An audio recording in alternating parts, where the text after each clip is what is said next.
வணக்கங்க. ஸ்ரீ கிருஷ்ணா ஜோதி நிலையத்திலிருந்து ஈரோடு ஜோதிடர் முனியாண்டி.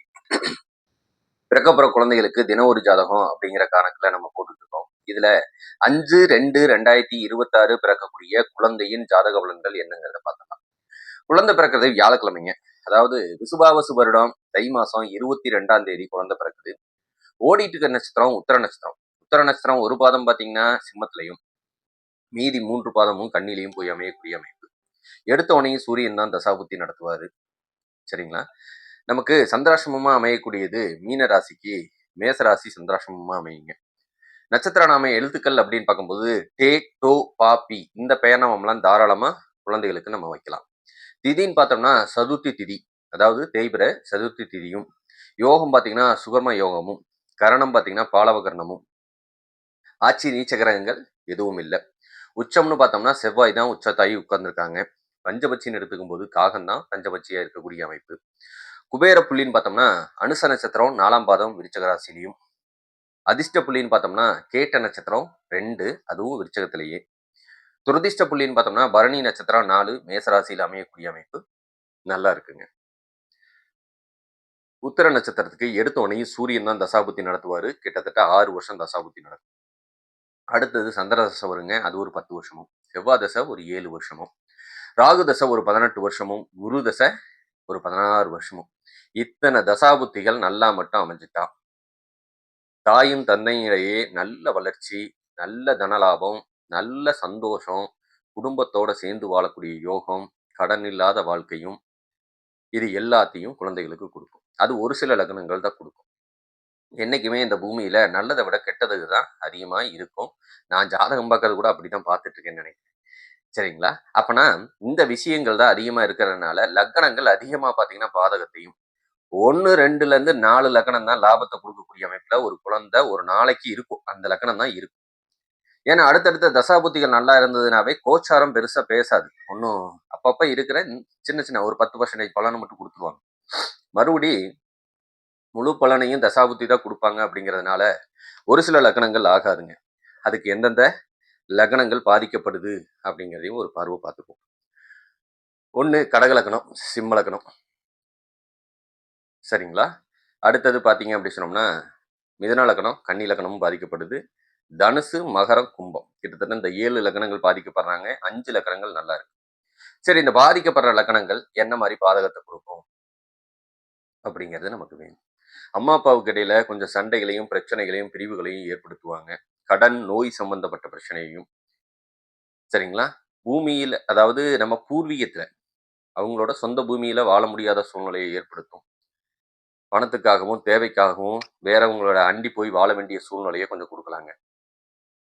இது பூர்வீகத்தை விட்டு கிளப்பக்கூடிய அமைப்பு. அப்பனா பூர்வீகத்துக்கு வந்து சேரக்கூடியது குழந்தைகள் வளர்ச்சி அடைஞ்சு எங்க சொந்த ஊர் எதுன்னு கேட்டா பொழைக்க போன ஊரே சொந்த ஊர்னு சொல்ற அளவுக்கு அந்த பாதகத்தை அது கொடுக்கும். அந்த லக்கணங்கள் கொடுக்கும்.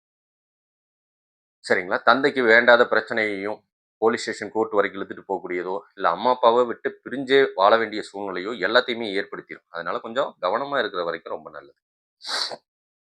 சரி, இதுல ஒரு ஆண் குழந்தை பிறக்குது, பெண் குழந்தை பிறக்குது. அவங்களோட பலன்கள்லாம் எப்படி இருக்கும் அப்படிங்கிறது நமக்கு வேணும்.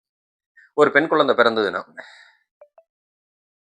கொஞ்சம் கண் சம்பந்தப்பட்டதுல கொஞ்சம் இடது கண் பாதிக்கப்படக்கூடியது ஏற்படுங்க. கொஞ்சம் கவனமா இருக்கிறது நல்லது. செரிமான கோளாறு பிரச்சனை, அம்மாவுக்கு கர்ப்பப்பை சம்பந்தப்பட்ட பிரச்சனையும் கொஞ்சம் வந்து சேரும். கொஞ்சம் கவனமா இருங்க. வீட்டில் சண்டைன்னு வந்தா அம்மானாலையும் வரும், அப்பனாலையும் வரும். அப்படின்னா 2 பேருமே நல்ல கோவத்துக்கு ரோசத்துக்கு சொந்தக்காரங்க. ஒரு சில சமயத்துல அரசு சம்பந்தப்பட்ட வேலையில உட்கார்ந்துருக்கக்கூடிய அமைப்பு நல்லா இருக்கு. அம்மாவுக்கு அப்பாவுக்கு அரசு வேலை கிடைக்கக்கூடியது. தந்தை வழி சொத்துக்கள் பின்னாடி பயன்படக்கூடிய அமைப்புலையும் இருக்கு. அதனால அதுக்கும் கவலைப்பட வேண்டியதில்லை. புள்ளையும் அதிகாரத்துக்கு சொந்தக்காரியா இருப்பா, தலக்கணம் முடிச்ச பிள்ளையா இருப்பா, அவ எடுத்ததை இறுதியான முடிவுனே இருப்பா. அந்த சூழ்நிலையும் நல்ல புத்திசாலித்தனத்துக்கு சொந்தக்காரங்க தான். ஒரு ஸ்கூலுக்கு மேற்பட்ட ஸ்கூல்ல படிக்க வேண்டிய சூழ்நிலையும் கொஞ்சம் கொடுக்கும். கொஞ்சம் கவனமா இருக்கிறது நல்லது. கொஞ்சம் படிப்பு தடபடக்கூடிய அமைப்புகள் இதில் போகுது. கொஞ்சம் கவனமா இருங்க. எவ்வளவு சம்பாரிச்சாலும் தந்தை கையில மிச்சம் பண்ணி வைக்க முடியாத சூழ்நிலையை கொஞ்சம் ஏற்படுத்தும். கொஞ்சம் அதுக்கும் கவனமா இருக்கிறது நல்லது. நிறைய தண்ணி குடிக்க சொல்லுங்க, பப்பாளி பழம் சாப்பிட சொல்லுங்க. ஃபைல் சம்பந்தப்பட்ட பிரச்சனையும் கொஞ்சம் வரும். குடும்பத்தில் இருக்கவங்களுக்கு கொஞ்சம் அதுக்கு கவனமா இருக்கிறது நல்லது. இது பெண் பிள்ளை சம்பந்தப்பட்டது. இதே பார்த்தீங்க அப்படி சொன்னோம்னா ஆண் குழந்தைக்கு என்ன மாதிரி பலன் கொடுக்கும் அப்படிங்கிறது வேணும். இவங்களுக்கும் கண் சம்பந்தப்பட்ட பிரச்சனையும் செரிமான கோளாறு பிரச்சனையும் அம்மாவுக்கு கர்ப்பப்பை சம்பந்தப்பட்ட பிரச்சனை பின்னாடி எடுக்க வேண்டிய சூழ்நிலையும் கொடுக்கலாம் அப்படிங்கிறது எடுத்துக்கோங்க.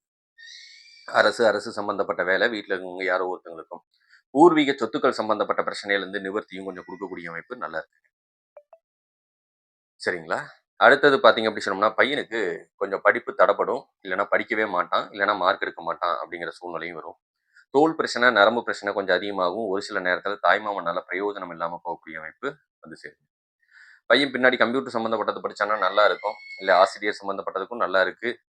கொஞ்சம் சோம்பேறித்தனத்துக்கு சொந்தக்காரன். செஞ்சா ஒட்டுக்கா செய்வான், இல்லைன்னா திரும்பி பார்க்க மாட்டாங்கிற சூழ்நிலையில இருக்கும்.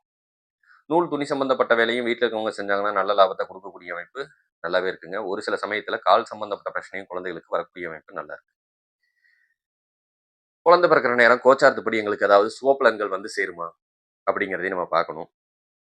அப்படின்னு பார்த்தோம்னா, இப்ப எக்ஸாம் சம்மந்தப்பட்டது எதுவும் தந்தை எழுதிக்கிட்டு இருக்காங்க. Government exam. இல்ல அம்மாக்கு எதுவும் எழுதிட்டு இருக்காங்க. இல்ல மேல் படிப்பு படிச்சுட்டு இருக்காங்க அப்படின்னு சொன்னா, அதுல எல்லாம் வெற்றி வாய்ப்பு அருமையா இருக்கு. குழந்தை பிறக்கிற நேரம். குழந்தை பிறக்கும்போதே பார்த்தீங்கன்னா, கொஞ்சம் தோல் பிரச்சனையே குடுக்கக்கூடிய அமைப்பு தான் இருக்குது. கொஞ்சம் கவனமா இருங்க. புதுசா தொழில் தொடங்கணும், இல்ல தொழில்ல நாங்க போய் புதுசா ஜாயின் பண்றது வேற பக்கத்து ஏற்கனவே செஞ்சுட்டு இருக்க வேலையிலேருந்து வெளிய போய் நான் வேற வேலையில ஜாயின் பண்ணணும் அப்படின்னாலும் தாராளமா செய்யலாம். அதுக்கு நல்ல லாபம். நிலம் சம்பந்தப்பட்டது வாங்கக்கூடிய யோகம், வீடு கட்டக்கூடிய யோகம்லாம் வைகாசி 18ஆம் தேதிக்கு மேல வந்து சேரும் அப்படிங்கிறதையும் சொல்லிக்கிறேன். இந்த ஜாதக ரீதியா உங்களுக்கு மேலும் வேறு தகவல் தேவைப்பட்டுச்சுன்னா, கீழ இருக்க நம்பருக்கு தாராளமா கான்டாக்ட் பண்ணுங்க. உங்களுக்கு வேணுங்கிற தகவல் கிடைக்கும் அப்படிங்கிறத சொல்லிக்கிறேன். நன்றி, வணக்கங்க.